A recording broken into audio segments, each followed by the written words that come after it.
Okay, let's see this question. When water is filled in a glass, one can fill it to height h above the rim of the glass due to the surface tension of water. To calculate h just before water starts flowing, model the shape of the water above the rim as a disc of thickness h, having semicircular edges.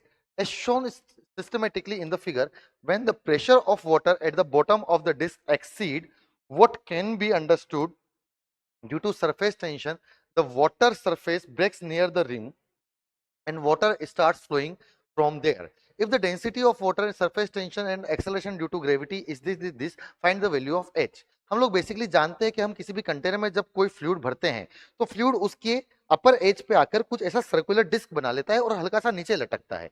Basically वो नीचे इसलिए नीचे hang हो पाता है क्योंकि इस part का जो वेट है बेसिकली उस वेट को ऊपर की तरफ सरफेस टेंशन बैलेंस कर देता है और वो बैलेंस होता रहता है. जैसे जैसे हम पानी को और बढ़ाते जाएंगे तो इस पार्ट का वेट बढ़ता जाएगा और एक लेवल पर आके सरफेस टेंशन उसको बैलेंस नहीं कर पाएगा, तो बेसिकली वो नीचे की तरफ फ्लो हो जाएगा.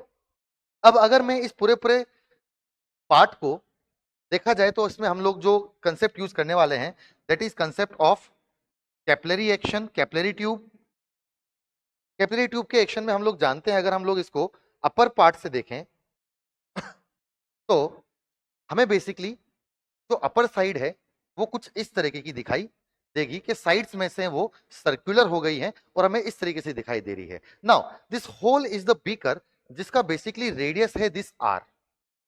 एंड सपोज ये जो सर्कुलर साइड बन गया है, इस सर्कुलर साइड का जो टोटल हाइट है वो h दे रखा है, तो इस सर्कुलर साइड का जो रेडियस होगा वो बेसिकली h/2 हो जाएगा.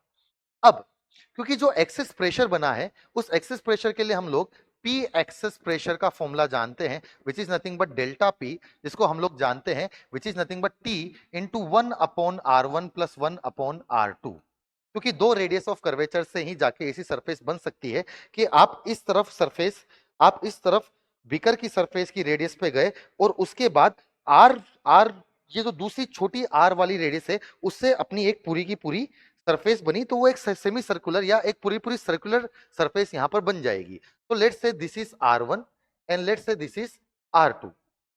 जो एक्सेस प्रेशर है which is nothing but due to the weight of this whole mass, और वेट की वजह से जो जो जो एक्सेस प्रेशर बनेगा which is nothing but rho g h is equal to T upon 1/r plus 1/r.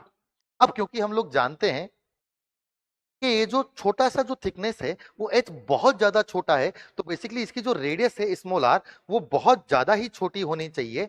Small r should be very very very very very smaller than capital R. तो capital R बहुत ही ज्यादा बड़ा होगा जिसकी वजह से हम इस होल टर्म को नेग्लेक्ट कर सकते हैं, क्योंकि इसके बहुत बड़े होने की वजह से ये पूरा टर्म बहुत ज्यादा छोटा हो जाएगा, तो उसको 1/r की टर्म से हम लोग नेग्लेक्ट कर सकते हैं. और इस स्मॉल r की वैल्यू अगर हम लोग h/2 रखेंगे तो rho g h is nothing but t into 2/h. अगर हम लोग यहां से देखें तो हमें दिखता है that h square is nothing but 2t upon rho g. तो basically h is nothing but under root 2t/रो जी. तो ये h हाइट जो हमसे पूछी है, अगेन दैट h हाइट हम लोग टी रो और जी का वैल्यू हम लोग यहाँ पर पुट करेंगे और फाइंड आउट कर सकते हैं. सरफेस टेंशन जो हमें दी हुई है दैट इज नथिंग बट 0.07. अगर हम लोग वैल्यू पुट करें तो 2 इंटू 0.07 अपॉन डेंसिटी जो हमें फ्लूइड की दी हुई है that is nothing but 10 multiply by g का वैल्यू जो हमें दिया हुआ है वो हमें दिया हुआ है यहाँ पर 10.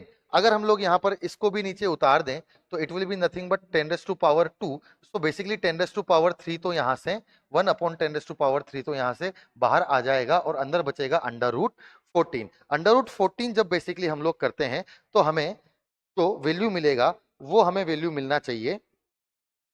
हम लोग बेसिकली √14 करेंगे तो √14 का वैल्यू मिलेगा हमें 3.74 मल्टीप्लाई बाय 10⁻³ तो हमें बेसिकली जो h हाइट मिलेगी दैट विल बी 3.74 mm हमें हाइट मिलनी चाहिए, जो कि हमें mm में पूछी है विच इज नथिंग बट 3.74.